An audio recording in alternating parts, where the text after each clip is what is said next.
Kanthapuram AP. Abubakar Musliyar നടത്തിയ നീക്കം ചരിത്രത്തിൽ സുവർണ ലിപികളിൽ എഴുതപ്പെട്ട ഒന്നായി മാറുകയാണ്. പ്രാർത്ഥനകൾ ഫലം കാണുന്നതോടെ നിമിഷപ്രിയയുടെ വധശിക്ഷ നീട്ടിവെച്ചുകൊണ്ടുള്ള വിധിപ്പകർപ്പ് പുറത്തു വന്നിരിക്കുന്നു. അത് ഔദ്യോഗികമായി തന്നെ ലഭിച്ചുവെന്ന് കാന്തപുരം അറിയിക്കുകയും ചെയ്തിരിക്കുന്നു. വിധിപ്പകർപ്പ് മുസ്ലിയാർ ഫേസ്ബുക്കിലൂടെയാണ് പുറത്തുവിട്ടത്. പ്രാർത്ഥനകൾ ഫലം കാണുന്നു എന്ന അടിക്കുറിപ്പോടെ പറഞ്ഞുകൊണ്ടാണ് അദ്ദേഹം കുറിപ്പെഴുതി ആ സന്തോഷ വാർത്ത നാടിനെ അറിയിച്ചിരിക്കുന്നത്. വധശിക്ഷ നടപ്പിലാക്കുന്നത് മരവിപ്പിച്ചതിന് പിന്നാലെ നിമിഷപ്രിയയുടെ മോചനത്തിനായി ഇടപെടൽ നടത്തുന്ന ആക്ഷൻ കൗൺസിലും കാന്തപുരം മുസ്ലിയാറിന് നന്ദി അറിയിച്ചുകൊണ്ട് രംഗത്ത് വന്നിരിക്കുന്നു. എത്ര പറഞ്ഞാലും തീരാത്തത്രക്കും ഒരു കാരുണ്യ പ്രവൃത്തിയാണ് ഇത് എന്നുള്ളതിൽ സംശയമില്ല. ദിയാദനത്തിന്റെ കാര്യത്തിൽ മാത്രം തീരുമാനം ആയിട്ടില്ല എന്നാണ് പറയുന്നത്.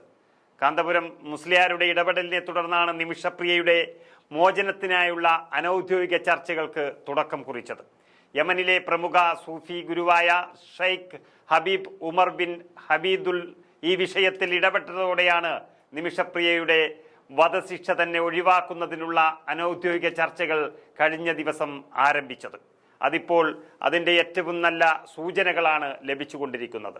ഗോത്ര നേതാക്കളും തലാലിൻ്റെ ബന്ധുക്കളും നിയമസമിതി അംഗങ്ങളും കുടുംബാംഗങ്ങളും എല്ലാം ചർച്ചകളിൽ പങ്കാളികളായിരുന്നു. ഈ ചർച്ച എന്ന് പറയുന്നത് ഇതുവരെ നടക്കാത്ത ചർച്ചയായിരുന്നു. ഹബീബ് അബ്ദുൾ റഹ്മാൻ മഷൂദിന്റെ നേതൃത്വത്തിലുള്ള ഷെയ്ഖ് ഹബീബ് ഉമർ ബിൻ ഹബീദുലിന്റെ ഉന്നതതല സംഘം തലാലിന്റെ ജന്മനാടായ ഉത്തര യമനിലെ ദമാറിലാണ് ആ ചർച്ചകൾക്കെല്ലാം നേതൃത്വം നൽകിയത്. ഉത്തര യമനിലെ ഗോത്ര വിഭാഗങ്ങൾക്കിടയിൽ നമുക്കറിയാം വലിയ വിഷയമായിരുന്നു ഈ തലാലിന്റെ കൊലപാതകം. അതൊരു വൈകാരിക വിഷയമായി തലാലിന്റെ കൊലപാതകം യമനിൽ മാറിയതാണ്. അതിൻ്റെ തുടർന്നാണ് നിമിഷപ്രിയ വധശിക്ഷയും കാത്ത് കിടന്നിരുന്നത്. ഈ ഒരു സാഹചര്യത്തിൽ തലാലിന്റെ കുടുംബവുമായി സംസാരിക്കാൻ കഴിയാത്തൊരു സാഹചര്യം തന്നെയാണ് ആ രാജ്യത്തുണ്ടായിരുന്നത്. അങ്ങോട്ട് അടുക്കാൻ പറ്റാത്തൊരു സ്ഥിതിയിൽ നിന്ന് ഇങ്ങനെയൊരു മാറ്റമുണ്ടാക്കിയത് കാന്തപുരത്തിന്റെ ഇടപെടലോടെ ആ കുടുംബവുമായി സംസാരിക്കാൻ സാധിച്ചു എന്നതാണ് ഏറ്റവും വലിയ പ്രത്യേകത. നിമിഷപ്രിയയുടെ വധശിക്ഷ ഒഴിവാക്കാനുള്ള നീക്കങ്ങളിൽ ഏറ്റവും അധികം നിർണായകമായതും ഈ ഇടപെടൽ തന്നെയാണ്.